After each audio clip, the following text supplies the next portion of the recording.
Saudaraku kaum muslimin dan muslimat, jamaah salatul zuhur Masjid Fathahillah yang dimuliakan oleh Allah Subhanahu wa taala.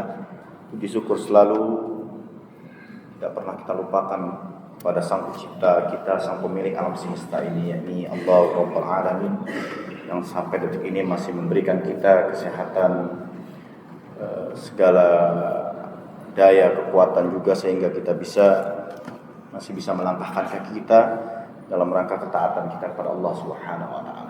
Salawat juga serta salam tidak pernah kita lupakan, kita lantunkan selalu untuk Nabi kita, Nabi Muhammad sallallahu alaihi wasallam, yang merupakan suri teladan kita hingga akhir zaman. Saudaraku yang dimuliakan oleh Allah Subhanahu wa taala, kurang lebih sepekan lagi, minggu depan tepatnya kurang lebih, kita akan menghadapi satu Id yang merupakan bagian dari salah satu perayaan hari raya besar umat Islam selain Idul Fitri, yakni Idul Adha, atau yang biasa dikenal dengan Idul Kurban juga oleh sebagian masyarakat Indonesia. Yang mau kita bahas pada momen yang singkat ini bukanlah tata cara, perbedaan penentuan tanggal Idul Adha dan lain sebagainya, biar mereka-mereka yang lebih berwenang, yang lebih kompatibel dalam bab itu. Saya pribadi yang masih banyak perlu belajar lagi, hanya ingin menceritakan satu kejadian, kisah siapakah manusia yang pertama kali berkurban di muka bumi ini. Ternyata bukanlah Nabi Ibrahim alaihissalam, bukanlah Nabi Musa alaihissalam, bukan Nabi Hud, nabi-nabi yang lainnya. Ternyata justru manusia yang pertama kali berkurban di muka bumi ini adalah kedua putranya Nabi Adam alaihissalam. Allah abadikan kisah mereka di dalam surah Al-Maidah, surat yang kelima, ayat yang ke-27. Di situ dicantumkan langsung dengan istilah qaf ra ba, kurban, qarraba. Jadi kurban, Bapak-bapak dan ibu-ibu kaum muslimin dan muslimat yang dimuliakan oleh Allah, tidak selamanya kurban, tidak selamanya itu identik dengan hewan sesembelihan. Tidak selamanya identik dengan memotong kambing, sapi, unta dan yang sejenisnya. Tapi kurban yang merupakan kata dasarnya dari qaf ra dan ba itu, yang bisa kita sebut dengan istilah qorib, kuroba, dalam bentuk-bentuk yang sangat banyak dari ketiga suku, dari ketiga huruf itu, dan bahkan sudah dimasukkan dalam KBBI, Kamus Besar Bahasa Indonesia, di mana kalau kita punya kenalan teman yang sudah kenal dengan keluarga kita, kita pun juga kenal dengan keluarga dia, kenal baik segala-galanya, dia hafal suka dan duka kita, maka orang ini disebut dengan teman karib atau sahabat karib, yang disebut dengan sahabat yang sangat dekat. Maka kurban itu adalah segala bentuk perbuatan yang di dalamnya ada unsur ibadah yang kita lakukan dalam rangka mendekatkan diri kita kepada Allah Subhanahu wa taala. Secara umum definisinya seperti itu. Bapak menyisikan harta bapak-bapak semua, ibu-ibu mendonasikan hartanya untuk kepentingan kemaslahatan bersama. Itu tidak lain dan kita lakukan dalam rangka berkurban, mendekatkan diri kita kepada Allah Subhanahu wa taala. Nah, nanti dalam tinjauan fikihnya itu beda lagi. Para ulama ada yang menyebutkan kurban, ada yang menyebutkan adhiyah. Ini disebut Idul Adha. Adhiyah. Ikhwani wa akhwati fillah rahimani Allah wa iyyakum ajma'in. Kita masuk ke pembahasan utama kita di dalam surah Al-Maidah ayat yang ke-27. A'udzubillahi minasyaitonir rajim. Watlu, dan ceritakanlah, dan ceritakanlah wahai Muhammad, alaihim, kepada mereka. Di Ibnu Katsir, alaihim di situ maksudnya adalah kepada orang-orang Yahudi.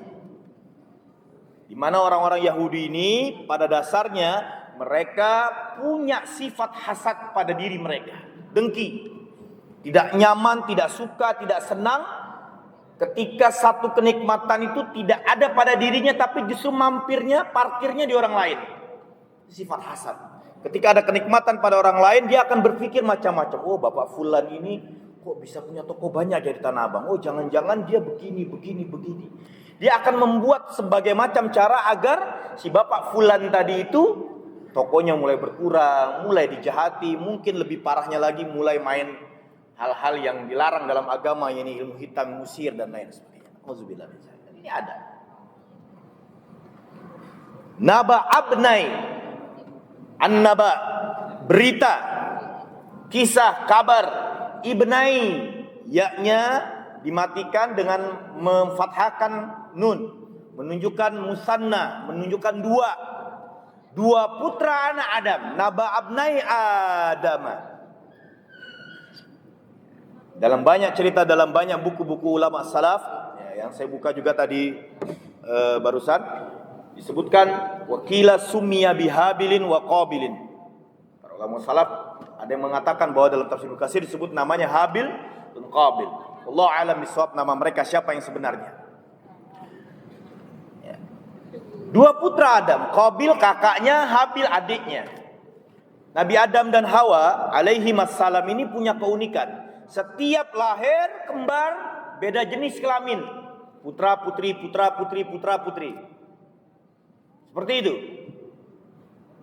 Pada saat itu, bapak-bapak dan ibu-ibu yang dimuliakan oleh Allah, belum ada syariat larangan menikah sesama mahram, belum ada. Kalau sekarang jangankan sama saudara kandung kita, kakak perempuan kita atau adik perempuan kita, sama paman kita aja nggak boleh, sama bibi kita aja nggak boleh. Seorang perempuan tidak boleh menikahi paman kandungnya, baik dari jalur ayah ataupun jalur ibu. Begitupun seorang laki-laki tidak boleh menikahi bibi kandungnya, baik itu bibi dari jalur ayah atau bibi dari jalur ibu. Dulu belum ada peraturan ini, tapi peraturannya adalah tidak boleh menikahi kembarannya. Tidak boleh.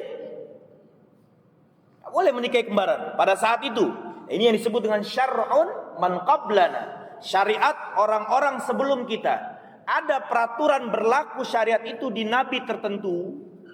Di Nabi Adam misalkan syariat bolehnya menikahi saudara kandung. Maka syariat ini tidak akan berlaku di nabi-nabi yang lain. Tidak akan berlaku, apalagi di syariatnya nabi kita Nabi Muhammad sallallahu alaihi wasallam, enggak boleh. Haram. Jangan kita memakai syariat kita untuk menghukumi syariat nabi lain. Nah, ini fatal.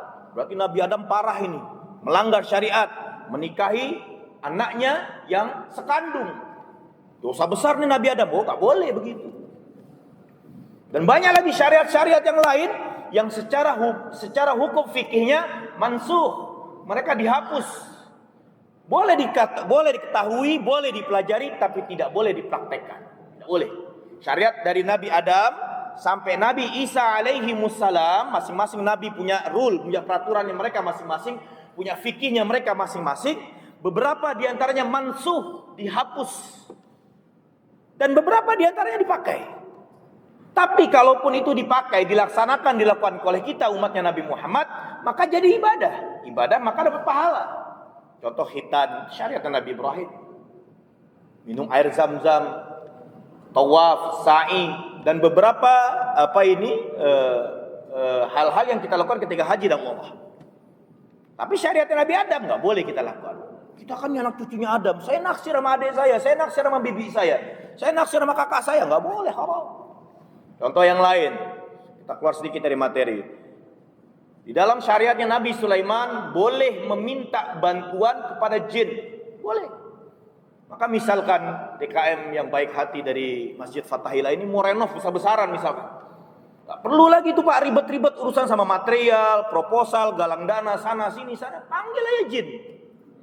Panggil jin A, jin B, jin C, panggil semua jin. DKM Fathahillah mau renov besar-besaran nih, tolong bentuknya kayak begini ya, jendelanya begini, pintunya gini, sekejap mata Pak. Ada lagi hubungan sama ngutang lah, galang dana lah, apalah, material lah, wakaf sak semen lah, wakaf pasir lah, nggak ada. Tapi mansuh, dihapus itu, minta bantuan sama jin nggak boleh. Wa nau kana rijalun minal insi ya'uduna bi rijalin minal jinni fazaduhum rahaqa. Kalian akan menjumpai satu kaum nanti, ada laki-lakinya yang ta'awuz, mereka meminta perlindungan, memohon-mohon, ya, minta backup dari kalangan jin laki-laki. Semakin mereka minta perlindungan kepada jin-jin itu, fadaduhum rahaqa, maka dia akan semakin terperosok kepada jurang yang hitam. Ikhwani saudaraku yang dimuliakan oleh Allah Subhanahu wa taala. Kita lanjutkan.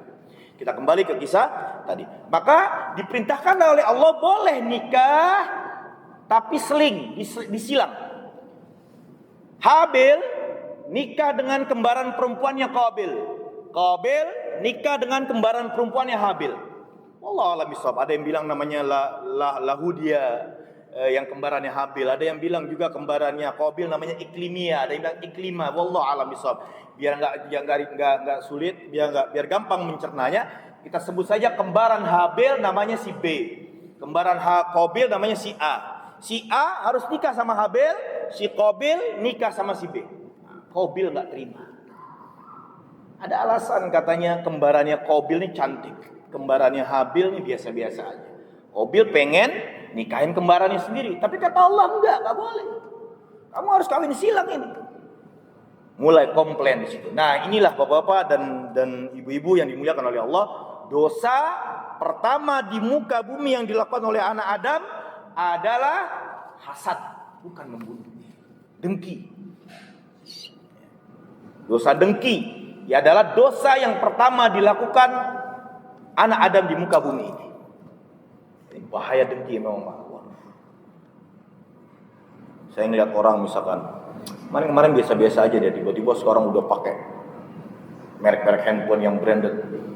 Tokonya di blok B ada 10, di blok A ada 20, di metro ada sekian. Padahal biasa-biasa aja. Kita tanpa mencari tahu lalu mengambil keputusan diri. Si bapak ini jangan-jangan pesugihan nih. Oh, bapak ini jangan-jangan perampok nih. Nah, itu hasad. Kalau hasad akan bisa jadi dampaknya itu buruk sekali, Pak. Sangat buruk. Buruk, Pak.